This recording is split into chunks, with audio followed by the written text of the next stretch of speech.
وين العصافير؟ وين التغريد؟ وين؟ جود مورنينج. كم وجه البشوش؟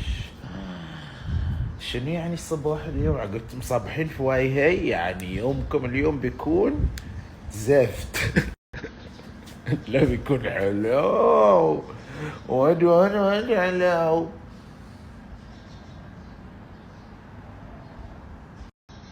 ايش فيك؟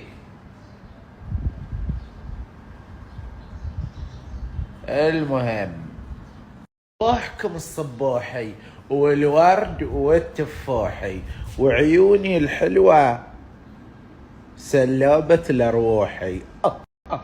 صباحكم صباحين، صباح الكحل بالعين، صباح يطرد الفقر وصباح يوفي الدين.